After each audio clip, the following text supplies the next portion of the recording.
got you. I got you, brother. Oh, no, you don't. What are you doing? Stop. I'm not trying to call you flaming, Mike. I'm just trying to say that you are upset right now, and this is not a ginger joke, I promise. Mike, we previewed your tweet at the beginning of the show where you say, wait a second, this is patently illegal to charge somebody under 18 U.S. Code 2383 because Donald Trump hasn't been found guilty of any of these things. And you're doing this without a trial. Please, expound on how is this even possible right now? It's possible because 4 Democrat hacks on the Colorado Supreme Court just decreed that Trump somehow committed an insurrection, and they think that they have the power. These 4 Colorado Supreme Court Democrat justices think they have the power to disenfranchise over 1 million Colorado voters who want to support Donald Trump in 2024. And they think they can do this under a bogus legal theory peddled by Democrat operatives. And it's this. After the Civil War, Congress passed the 14th Amendment, the 13th, 14th, and 15th Amendments to outlaw slavery, to ensure due process and equal protection, and to ensure voting rights to the freed male slaves. As part of the 14th Amendment, what you saw was after the Civil War, these Confederate sympathizers who engaged in insurrection or rebellion were winning elected offices after the Civil War, and they were undermining the post-Civil War Reconstruction effort and the Union, right? And they were winning offices like, for example, the House of Representatives.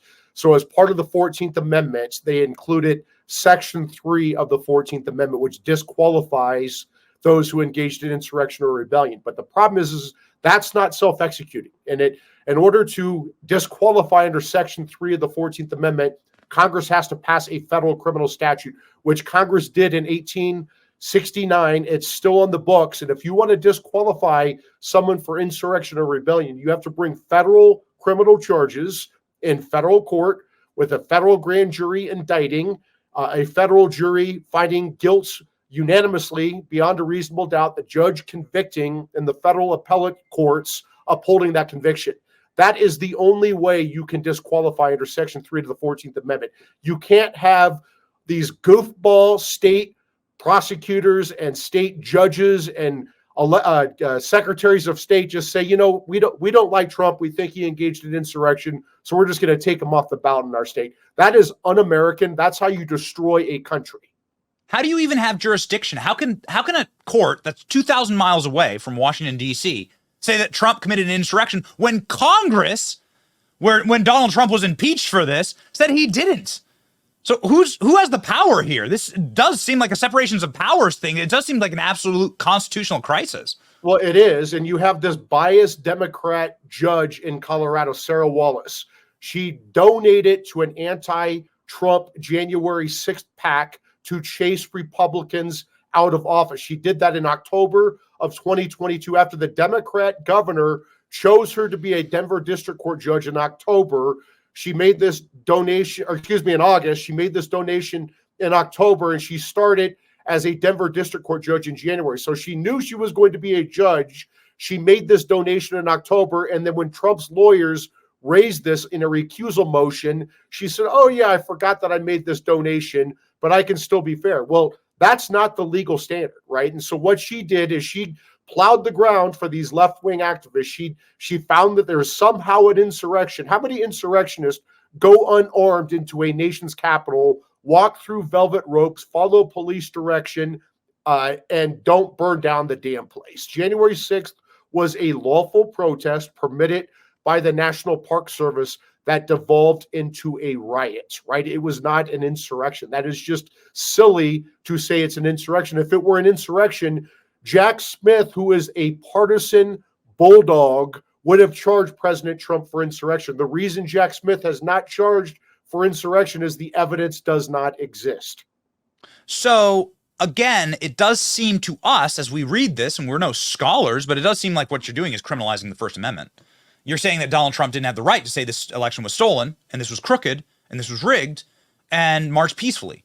That seems like that's what they're getting him on. And so at what point is this like a superseding situation where they're saying now politicians don't have the right to free speech? Yeah, I mean, it's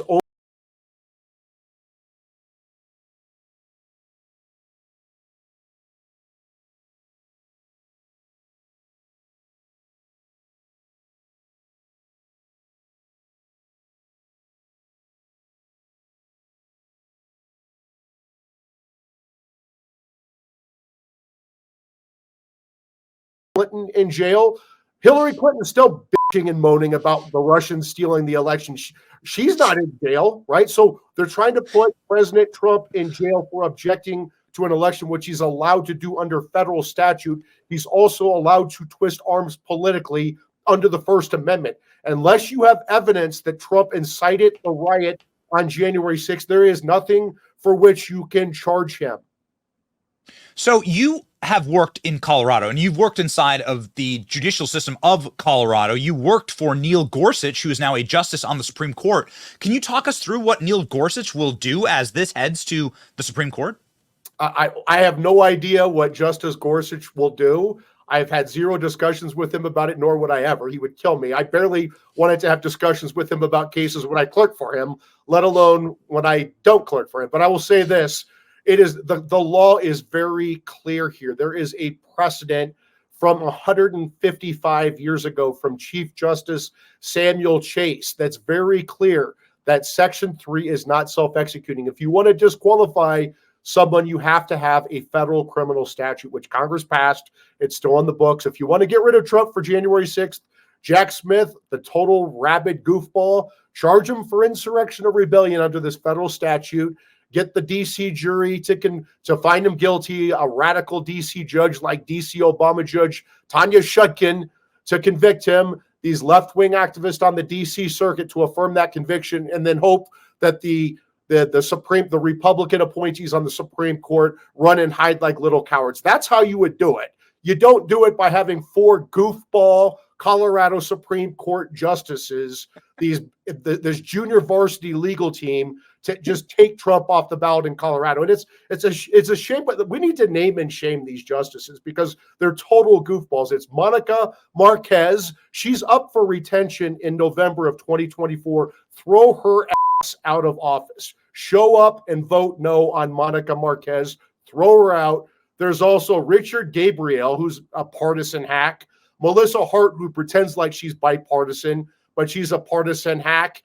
Who's the other goofball? I'm looking at the list here. Bill Hood, William Hood, who pretends like he's a moderate. These four Colorado Supreme Court justices are a disgrace. What they did was an abomination. It was un-American. And who the hell do they think they are, that four judges think that they can tell over 1 million Colorado voters that they are disenfranchised? They don't get a vote for the candidate of their choice based upon a bogus, I won't cuss, a bogus legal theory concocted by Democrat operatives because they're so fearful that President Trump is going to beat Biden like a drum on November 5th, 2024. These Democrat hacks who pretend like they are protecting democracy are destroying it.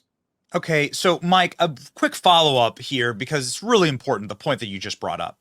And I saw somebody really break down who these judges were. Now, I wasn't familiar with any of these judges before this ruling, but this morning there was a deep dive on X from an analyst that I really trust. And they said, no, it's not partisan Democrats because they were all put in office by Democrats. It's not their political stripe that is separating them here. It's not like a bunch of Republicans on the Colorado Supreme Court. It's actually their backgrounds. The ones who voted to disqualify Trump all come from elite Ivy League institutions. And the ones who voted and said, no, we don't have the right to do that, all graduated from the University of Denver.